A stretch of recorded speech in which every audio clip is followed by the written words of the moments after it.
আপনারা দেখছেন SR24x7 news. পুরো স্পিচ দিলাম, আমি বলছি সব একসঙ্গে থাকবো, আমরা একসঙ্গে লড়াই করব, একসঙ্গে যাব, দিদির কথাটা শুনবো। আর আমরা ইউনাইটেড, আমরা বিরোধী দলকে বলতে চাইছি কি তোমরা যা ট্যাকটিক্স ইউজ করতে চাও করো, আমরা মমতা সৈনিক, আমরা একসঙ্গে থাকি, একসঙ্গে লড়াই করি। রাজনীতির জন্য ভগবানের সাহারা নিতে হয়। আমরা দেখুন ঠাকুরকে প্রণাম করি, ঠাকুরের আশীর্বাদ চাই, আমরা ঠাকুরকে নিয়ে রাজনীতি করি না। যেই দল ঠাকুরকে না রাজনীতি করে ওকে নাড়া পাল্টাতে হচ্ছে, ঠাকুর পাল্টাতে হচ্ছে। আমরা কোনো ফলস গ্যারেন্টি নেব না, কিন্তু এক একটা তৃণমূল কর্মী মমতা বন্দ্যোপাধ্যায়কে 250 পার করার জন্য পুরজোর চেষ্টা করি। ওয়ার্ডের মানুষদের তো একটাই বলেছি আমি, আমার বার্তা এটাই ছিল যে এটার অস্তিত্বের লড়াই এবং সকলের কে ডাকলো, কে গেল, কে না নেয়। আজকে আমাদের যেই ইমার্জেন্সি পরিস্থিতি আমাদের সমগ্র দেশে, মানুষ নিজের অস্তিত্বের বাঁচার জন্যই মানুষ পায়ে পায়ে ধর্মতলায় যাবে এবং দিদির বক্তব্য শুনবে এবং দিদির দিক নির্দেশ শুনবে। তো সেই জন্য মানুষ যাবে। আর দিদি এই 21শে জুলাইটা হচ্ছে আমাদের কাছে একটা আবেগের দিন, কারণ আমরা হয়তো চোখে দেখিনি, আর আমাদের বয়স অত নয়, আজ থেকে 32 বছর না 33 বছর আগের গল্প, কিন্তু এটা সত্যি কথা, আমরা একটা ইতিহাসের সাথে, একটা ইতিহাসের মধ্যে দিয়ে আমরা চলছি। কারণ মমতা ব্যানার্জি একটা ইতিহাস। আমরা সত্যি খুব মর্মান্তিক, খুব দুঃখিত যে আজকেও আমি টিভিতে দেখলাম যে এইভাবে বাঙালিদেরকে হেনস্থা করা হচ্ছে বিভিন্ন স্টেটে। অথচ দেখুন আমাদের বাংলা, শান্তির বাংলা, সমৃদ্ধির বাংলা, কত সুন্দর, সব জাতির মানুষরা আমরা একসাথে বসবাস করি। দিদি ঠিকই বলেছেন, কিন্তু দিদি কখনোই হিংসা পরায়ণ নন। কারণ আপনারা জানেন যে আমরা বিজয়া উৎসবটা পর্যন্ত আমরা করি না, দিদি আমাদের বলেন করবে না। এই শহীদের তর্পণ করেই আমরা বিজয় উৎসবটা উদযাপন করি।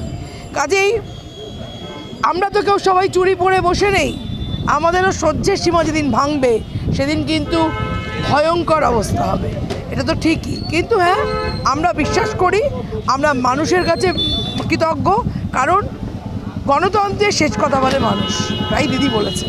বাংলার মানুষ কে ঠক আর কে আসল বুঝতে শিখে গেছে। কারণ আজকে মমতাদি 11 সালে আসার পর তিনি যে যে প্রতিশ্রুতি দিয়েছেন, প্রত্যেকটা ইঞ্চিতে ইঞ্চিতে তিনি রক্ষা করেছেন। আর যারা এই ভোটের পাখির মতো আসে ভোটের সময়, মানুষ তাদের শনাক্ত করে নিয়েছে।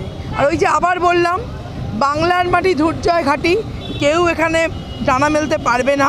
আর মমতাদির, আমাদের তৃণমূল কংগ্রেসে, আমাদের সরকারের যে ওই যে বললাম কাজের মাধ্যম দিয়ে আসতে হবে। আমাদের নেতা অভিষেক ব্যানার্জি সবসময় বলে কর্মের মাধ্য দিয়ে কিন্তু মানুষের পরিচিতি।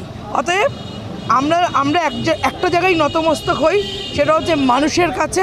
মানুষের রাই আমাদের কাছে সব কিছু, গণদেবতার রাই সব কিছু। সারা বছরই আমরা তো কোনো না কোনো প্রোগ্রামের মধ্যে থাকি, আর বাংলার প্রতি বঞ্চনা এটা তো কোনো নতুন কথা নয়। যবে থেকে বিজেপি সরকার দিল্লির বুকে আছে, বা বেশি করে যবে থেকে নরেন্দ্র মোদীর মতো একটা উন্নাসিক প্রধানমন্ত্রী ভারতবর্ষর মাথায় বসেছেন। আমি ভাষণে বলছেন, হয়তো একটু শুনবেন, খেয়াল করেছেন কি না, উনি বাংলা ভাষাকে বিকৃত করে বলছেন। আপনি কালকের টিভিটা দেখুন, কালকের টিভি মন দিয়ে দেখুন, পেয়ে যাবেন বাংলা কথাটাকে বিকৃত করে। তার মানে বাঙালি বা বাংলা, একটা কথা আমাদের একটি ছেলে ভালো বলেছে, এর নাম নাসিরুদ্দিন, এ কিন্তু বাঙালি নয়, এ বাংলার লোক বলে আমরা বাঙালি বলি। আমরা কোনো ধর্ম নিয়ে কথা বলি না, আমি হিন্দু, কেউ মুসলমান ও খ্রিস্টান, ওটা ব্যাপার নয়। বাংলায় যারা থাকে তারা বাঙালি হয়, ভারতবর্ষে যারা থাকে তারা ভারতবাসী হয়, সেটা হিন্দু, মুসলমান, শিখ, কিসাই থেকে হয় না। কিন্তু উনি এটা টার্গেট করছেন বাংলার বাইরে যারাই থাকে তাদের ওপর টার্গেট করে তাদেরকে অসম্মান করা, তাদের প্রতি কটু কথা বলা। যে মজার ব্যাপার, 1.5 কোটি পরিযায়ী শ্রমিক পশ্চিমবঙ্গে আছে, 1.5 কোটির ওপর পরিযায়ী শ্রমিক পশ্চিমবঙ্গে কলকাতায় চাকরি করছে, তাদের কিন্তু মমতা ব্যানার্জি কোনো কটু কথা বলছেন না, কারণ তারা খেটে রোজগার করছে। অতএব এই দেখুন, এই একটা মানসিকতার ডিফারেন্স আছে। এবং ওনার মতো, মানে ওনার সব কিছু আমি পাওয়ারে থাকবো, আমি সব কিছু জোর করে ছিনিয়ে নেব, বা আমি সব কিছু কেড়ে নেব। কিন্তু আমাদের তো কারার দরকার নেই, আমরা তো মানুষের ভোটে জিতছি, মানুষের আশীর্বাদ নিয়ে জিতছি, মানুষের সঙ্গে থেকে জিতছি। আমরা ঈদ থেকে শুরু করে পুজো থেকে শুরু করে ছট পুজো থেকে রবিদাস গুরুদেব পুজো, বড়দিন থেকে শুরু করে নিউ ইয়ার, আমরা সবেতেই আছি। বাগ স্ট্রিটে বড়দিনের দিন সাজানো হচ্ছে, সেখানে মাদার টেরেসার মূর্তিতে দিদি গিয়ে কী বলে মালা দিচ্ছেন। তিনি গঙ্গার ঘাটেও যাচ্ছেন, তিনি রেড রোডেও যাচ্ছেন, তিনি নামাজেও যাচ্ছেন। অর্থাৎ আমাদের মধ্যে কোনো ভেদাভেদ নেই। আমরা চাইছি আমরা সবাই সুন্দরভাবে থাকি। এবং 21 তারিখটা কেন টার্গেট, যেটার জন্য আজকে 13খানা লোক মারা গিয়েছিল অটোমেটিক্যালি, এটা তো আমাদের একটা চ্যালেঞ্জ। আমাদের দলের যদি কর্মী মৃত্যু হয়, যেরকম দেখবেন এই 28শে অগস্ট ছাত্র পরিষদ প্রতিষ্ঠা দিবস, আমরা যারা রাজনীতি করে ছাত্র পরিষদ থেকে উঠে এসেছি, এই দিনটা খুব সেন্টিমেন্টাল দিন, 20th অগস্ট।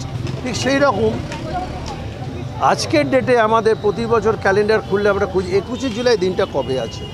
কারণ এই দিন কিন্তু একটা আলাদা। আমি কি করলাম, আমি ডায়াসে চড়লাম কি আমি ডায়াসে চড়লাম না, এটা বড় কথা নয়। আমি উপস্থিত হলাম, এইটা সবচেয়ে বড় কথা। এই আমরা এখন একটু যাবো, একটু মঞ্চায় বসবো, একটু আড্ডা মারবো, আর বাড়ি চলে আসবো।